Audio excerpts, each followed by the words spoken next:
B26, a helping hand with your land. Neil from Essex here. Today we're out with the Kubota B Series tractor, and we're going to go through and show you some of the differences between using a mid-mount finish mower and a rear 3-point mounted finish mower, and show you some of the differences in these mowers between their different construction and different applications for the varying mowing chores that you may have. So before we talk about the construction of the mowers, we're going to show you some of the functional differences and how they work differently when you're actually operating the tractor. So the first thing we're going to show is the trimming implications for having the mower beside you and underneath of you where you can see it versus back behind the tractor. So I'm going to start the machine up here and follow this asphalt edge right here. I'm not actually going to cut the grass, but I'm going to explain to you how trimming along, say, fence rows and stuff can be very different with these two types of mowers. So if we put on our imagination hats here, imagine with me that we've got a fence line right here along this grass between, say, where the grass is and the asphalt is. If I go to mow along that fence line with my mid-mount mower, I have a very clear sight line here from the seat where I can sit down and see the edge of my mower deck, making it very easy to track along this asphalt edge.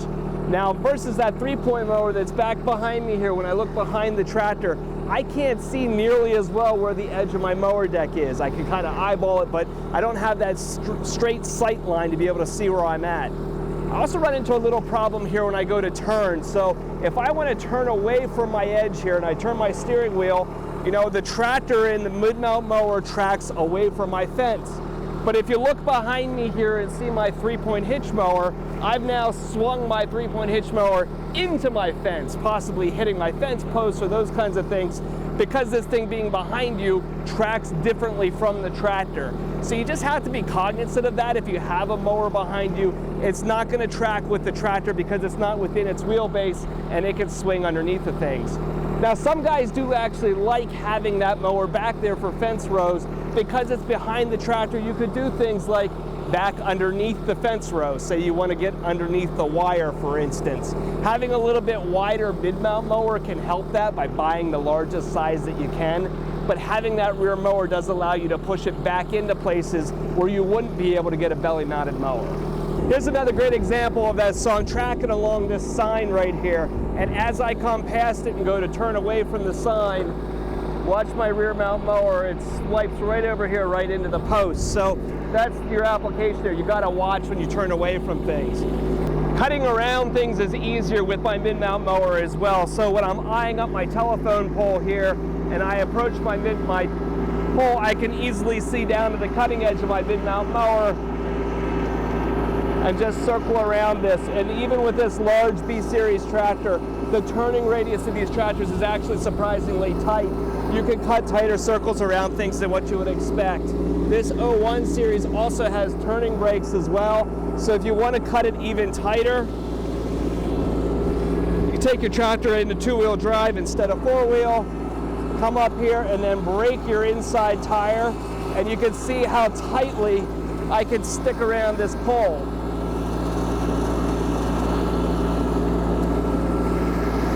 Now when I do that, you can see I skidded there a little bit on the inside, so doing that can tear your grass up a little bit, but you can do some really tight turns and very close trimming with that mid-mount mower.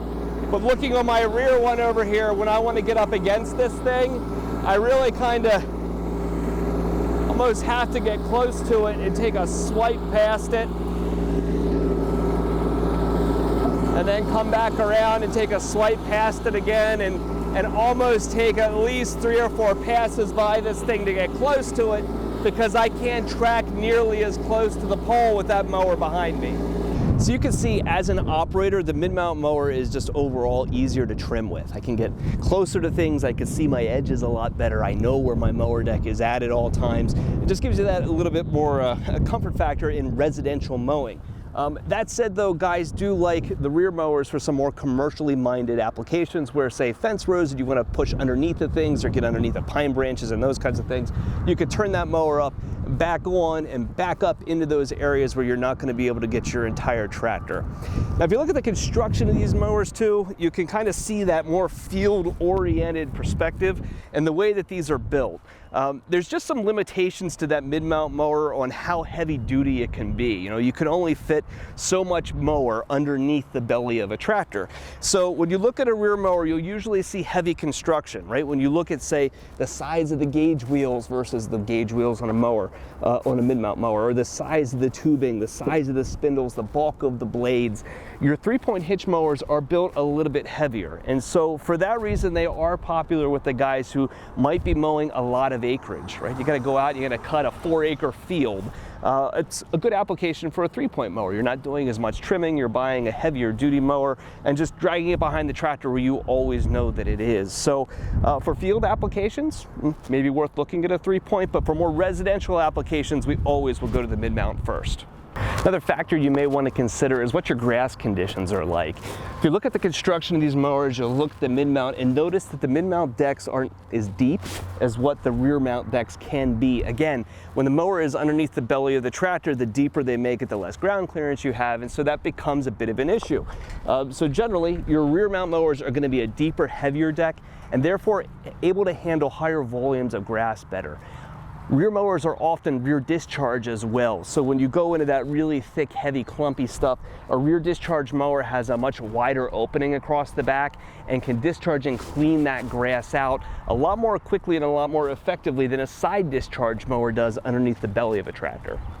So like all things in the tractor business, painting with a broad brush is never a good idea. One implement is never the right choice for every person that's out there. But if we generalize here a little bit, typically we're putting mid-mount mowers into residential applications and a rear mount mower into a more commercial, industrial, agricultural type application. Just differences being the mounting style, the ease of trimming, and back here the volumes of grass and the durability that that mower can offer. So if you're going through the purchasing process right now, we can help, or you have any parts or service needs for a piece of equipment that you already have, give us a call at Messick's. We're available at 800-222-3373 or online at messick's.com.